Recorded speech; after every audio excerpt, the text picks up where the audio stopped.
in this first lesson here, we are going to look at significant figures, which is a common topic that is given to you in chemistry class.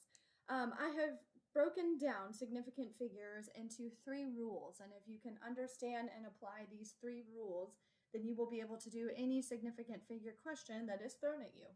Let's start with the first one. The first one is that non-zero digits are always significant. So if you have a number that is 1 through 9, then that means 1, 2, 3, 4, 5, 6, 7, 8, 9. That will always be significant. So that's the simple rule, right? So let's do an example. This first example here says 21. So we have a 2 and we have a 1. Those are non-zero digits, so we would consider those significant. So that gives us a total of 1, 2 significant figures. For the next one, we have 347. Again, those digits are 1 through 9, so the 3, the 4, and the 7 all count as a significant figure, and so that would give us 3 sig figs. For this last example, we have 8.2. We have a decimal here, but that's not changing anything in terms of what digit is present. We have an 8 and we have a 2, so that would give us, again, 2 sig figs. Perfect. All right, so moving on, we have rule number 2. Rule number 2 is that sandwiched zeros are significant. I call this the sandwich rule because that means it is smushed between 2 other significant digits. For example, this 0. We know that the 3 and we know that the 5 are always significant because of the last rule, but we have to look at the 0. This 0 is sandwiched, and so that allows it to be significant because of rule number 2. So this would be a total of 1, 2, 3 significant figures. For the next one, we have 402,008. And so again, you can see this 0 is sandwiched between the 4 and the 2, and these 2 zeros are sandwiched between the 2 and the 8, and so that makes every digit here in this number significant. So that would give us a total of 1, 2, 3, 4, 5, 6 significant figures. For the last problem here, we have 900,000 zeros, right? And 900,003, right? Excuse me. So we have these zeros. Yes, there are 4 zeros back to back, but they're still sandwiched between that 9 and the 3, and so they will count as a significant figure. So we have the 9, the 4 zeros, and the 3. So that's going to give us, again, a total of 6 significant digits.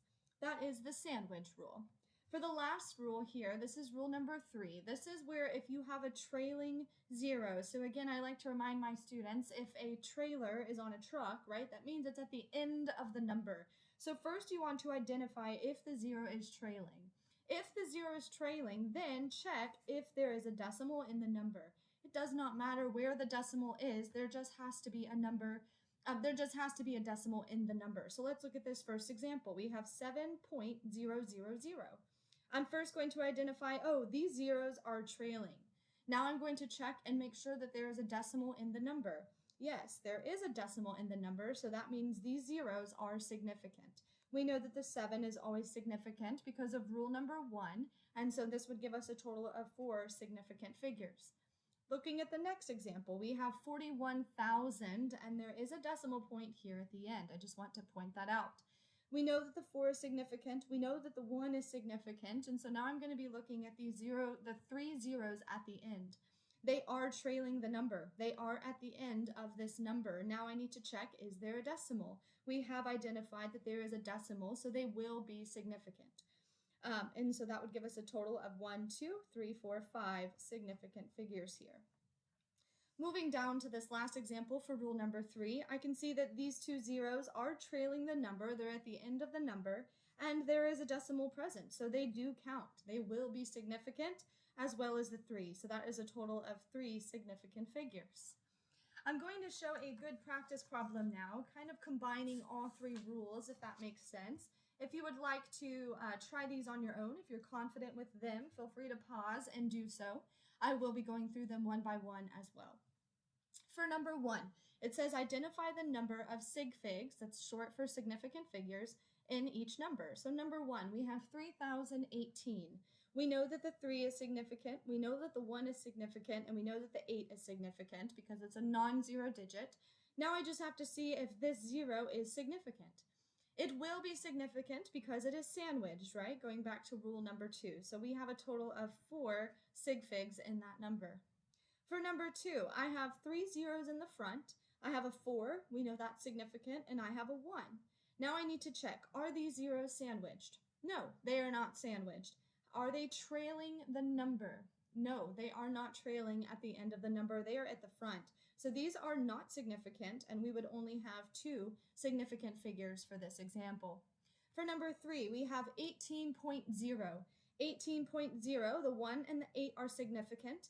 I can look here at this 0. I see that it is trailing. It's at the end of this number. I'm going to look for a decimal, and yes, there is a decimal. So that means this 0 will count, giving us a total of 3 significant figures. Awesome. We have 3 more examples here to do together. I have 7,000. 7,000. The 7 is definitely significant. It is a non-zero digit. I have 3 zeros that are trailing right now. Okay, I've identified they're trailing, and remember, trailing zeros are significant if there is a decimal in the number. Is there a decimal in this number? No, there is not. So these do not count as significant. So we would only have 1 significant figure here. Number 5, we have the 2, we have a 9, and then we have a 0 here in the middle. That 0 is sandwiched, so it would count. That would be significant, giving us 3 significant figures. This last one, number 6, is a little bit of a tricky one. This has almost all 3 rules combined here. I'm going to start with the easy digits, the 1, the 5, the 2. I know that those are significant. I'm also going to look at this 0 right here. I can see that it is sandwiched between the 5 and the 2, so yes, that will count. I'm going to look at these zeros up front. These zeros in the front are not sandwiched, and they are not trailing the number, right? They are not at the end of the number, so those are not going to be significant. Speaking of trailing the number, we can see that this 0 is at the end of the number, so it is trailing. Is there a decimal? Yes, there is a decimal, so that means this 0 on the end will also count as a significant figure. That gives us a total of 1, 2, 3, 4, 5 significant digits. How'd you do? Thank you for watching this video on significant figures. Please subscribe if this was beneficial for you, and I look forward to having you watch more videos here on my channel.